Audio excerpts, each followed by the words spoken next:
চতুর্মুখী আন্দোলনের পথে যাচ্ছে দেশ। প্রিয় দর্শক, জনগণ কাদের পক্ষে থাকবে? প্রশ্ন আপনাদের কাছে। এখন চতুর্মুখী আন্দোলনের দিকে দেশ যাচ্ছে, সেটা কিভাবে আমি বললাম, কিসের উপর ভিত্তি করে বললাম? দেখেন, বিএনপি বলছে ডিসেম্বরের মধ্যে যদি নির্বাচন না দেওয়া হয় তাহলে মাঠে নামবে বিএনপি।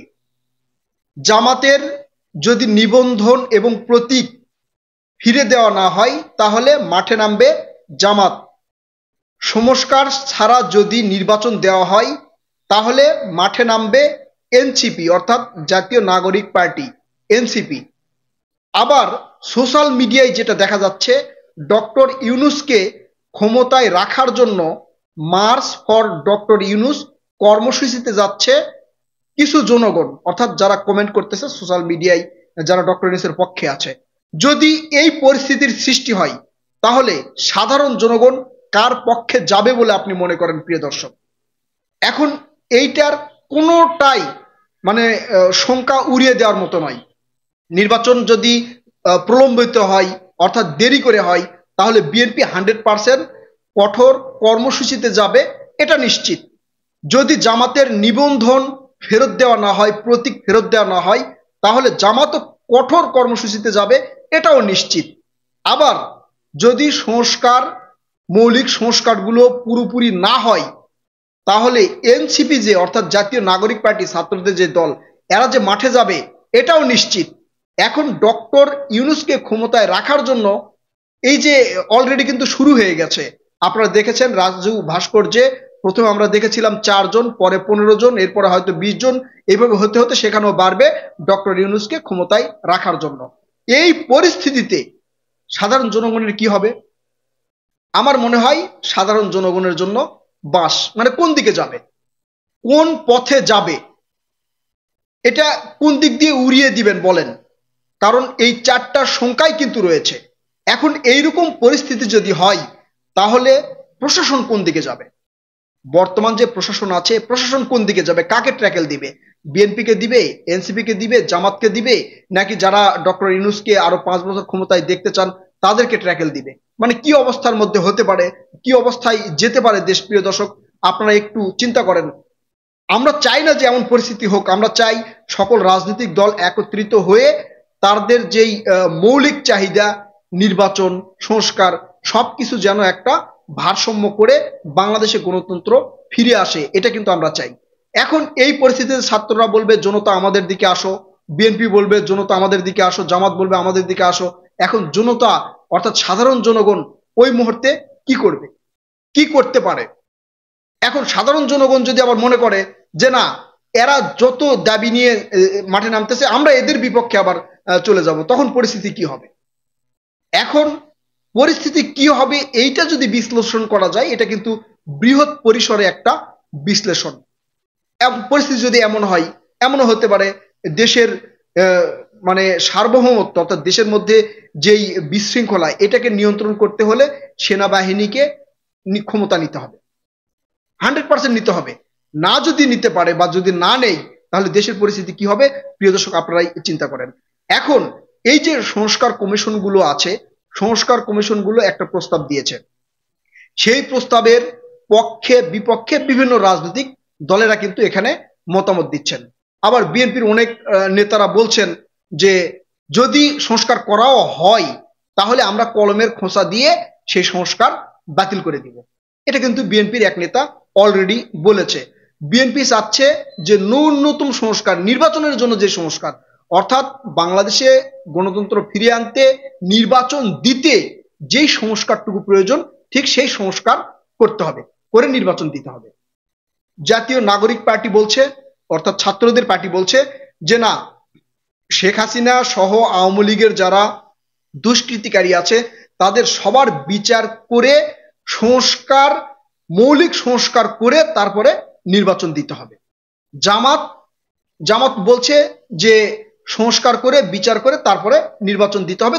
তারপরেও জামাত একটা নির্দিষ্ট সময় দিয়েছিল, আপনারা শুনেছেন জামাতে আমির, তিনি বলেছেন যে রোজার আগে নির্বাচন দিতে হবে, এমনটা বলেছেন, রোজার আগে নির্বাচন দিতে হবে। এবং মাননীয় প্রধান উপদেষ্টা তিনি অন্তত তার কথা রাখবেন, অর্থাৎ তাদের যেই চাওয়া, যেই নির্দিষ্ট ডেট দিয়েছেন, অর্থাৎ ডিসেম্বর থেকে জুনের মধ্যে নির্বাচন, এর মধ্যে যেন নির্বাচন দেওয়া হয়। এর মধ্যে জামাতের কিন্তু একটা বড় বাধা বা ধাক্কা রয়েছে। সেই ধাক্কাটা হচ্ছে আওয়ামী লীগ সরকার জামাতের যে নিবন্ধন বাতিল করে দিয়েছে, প্রতীক যে বাতিল করে দিয়েছে, অর্থাৎ জামাত যে রাজনীতি করতে পারবে না সেটার যে একটা নিষেধাজ্ঞা দেওয়া হয়েছে, সেটা কিন্তু জামাত এখনো ফিরে পায়নি। জামাত তখন এই বিষয়ে সোচ্চার হবে যখন জাতীয় নাগরিক পার্টি তারা তাদের দলের জন্য নিবন্ধনের জন্য নির্বাচন কমিশনে আবেদন করবেন এবং নিবন্ধন পাবেন। তখন যদি জামাত ফিরে না পায়, তাহলে জামাত কিন্তু তখন মাঠে নামবে। এখন এই পরিস্থিতিতে এই যে সংস্কার নিয়ে যে কথাগুলো হচ্ছে, যদি বিএনপি না মানে, হয়তো অনেক সংস্কার আছে যেটাতে বিএনপি দ্বিমত করেছে, মানে একমত হতে পারে নাই, যদি একমত না হয় আর অন্যান্য রাজনৈতিক দল যদি বলে না এটা এইভাবে সংস্কার হতে হবে, তাহলে পরিস্থিতি কি হবে? এই যে চতুর্মুখী যে একটা চাপ আসবে, এই চাপ কি বর্তমান সরকার, যে অন্তর্বর্তীকালীন সরকার, মাননীয় প্রধান উপদেষ্টা ডক্টর মোহাম্মদ ইউনূস কি সামাল দিতে পারবেন? কিভাবে সামাল দিবেন বলেন? বিএনপি যদি বলে নির্বাচন ডিসেম্বরে দিতে হবে, না হলে বৃহৎ কর্মসূচিতে আসবো। বিএনপি তো বড় একটা দল, বিএনপির লোকজনও অনেক বেশি, সেটা আমরা সবাই জানি, এটা কিন্তু মানতে হবে। তখন এনসিপি অর্থাৎ ছাত্ররা যে দলটা করেছে, তারা তার বিপক্ষে যদি মাঠে নামে, কি পরিস্থিতি হবে ঢাকার মধ্যে? তখন সাধারণ জনগণ তো অতৃষ্ট হয়ে যাবে। আবার এরপরে জামাত যদি মাঠে নামে, জামাত মাঠে নামলে নিবন্ধন ছাড়া মাঠে নামবে বলে আমার মনে হয় না। যদি মাঠে নামে তখন কি হবে? এবং এই যে যারা ডক্টর ইউনূসকে আরো 5 বছর ক্ষমতায় দেখতে চাচ্ছেন, তারাও যদি মাঠে নামে, তখন কি পরিস্থিতি হবে? আমরা সাধারণ জনগণ কোন জায়গায় যাব, কি অবস্থার মধ্যে পড়বো? প্রিয় দর্শক, এটা বিশ্লেষণ করতে গেলে অনেক বড় বা লং ভিডিও হয়ে যাবে। আপনারা মনে মনে চিন্তা করবেন যে আসলে কি করা উচিত, সার্বিক পরিস্থিতিতে দেশের কি করা উচিত, কি করলে ভালো হবে। আমরা এই পরিস্থিতি দেখতে চাই না। আমরা চাই যেটা সকল রাজনৈতিক দল অন্তত একটা পথে, একটা বিন্দুতে আসুক, একটা মতে আসুক, তারা এসে বলুক যে এই সংস্কারগুলো করতে হবে। আমার যেটা মনে হয়, আমার ব্যক্তিগত ধারণা, এই যে সংস্কার কমিশনের সাথে বসার আগে, বিভিন্ন রাজনৈতিক দল সেখানে বসার আগে তারা নিজেদের মধ্যে বসা উচিত। এনসিপি, জামাত, বিএনপি বা অন্যান্য রাজনৈতিক দল নিজেদের মধ্যে বসে তারা আলোচনা করে ঠিক করুক যে আমরা নির্বাচন কমিশনের অর্থাৎ সংস্কার কমিশনের এই সংস্কার আমরা মেনে নিব। মেনে নিয়ে নিজেদের মধ্যে যখন এই পথটা তৈরি হবে, নিজেরা যখন এই বিষয়টা নিয়ে আলোচনা করে একটা প্রতিবেদন করে সংস্কার কমিশনকে দিবে, তখন কিন্তু সংস্কার কমিশন বাধ্য সকল রাজনৈতিক দলের যেটা চেয়েছে সেটাই সংস্কার কমিশনের করতে হবে, 100% করতে হবে। যদি এই পথে মানে এগিয়ে যাওয়া যায়, আমার মনে হয় এটা বেশি দিন দেরি হবে না। প্রথমে রাজনৈতিক দলগুলো এক জায়গায় বসতে হবে, বসে তাদের মধ্যে যেই তারা ঠিক করবে যে আমরা সব রাজনৈতিক দল মিলে এই সংস্কার চাই এবং এই সংস্কার করতে হবে, করে নির্বাচন দিতে হবে।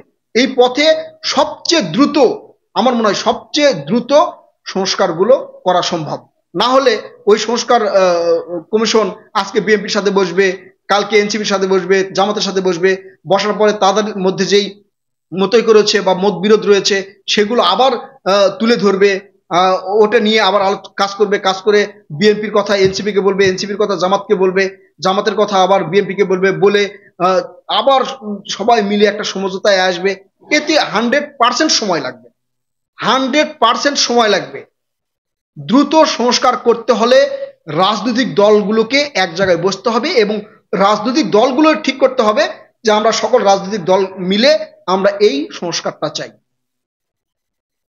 তখন সবাই মিলে যখন ঐকমত্যে আসবে, হ্যাঁ আমরা এই সংস্কার চাই, সেই প্রতিবেদনটা যদি সংস্কার কমিশনে দেওয়া হয়, সবচেয়ে দ্রুত এই সংস্কার হবে, নির্বাচন হবে।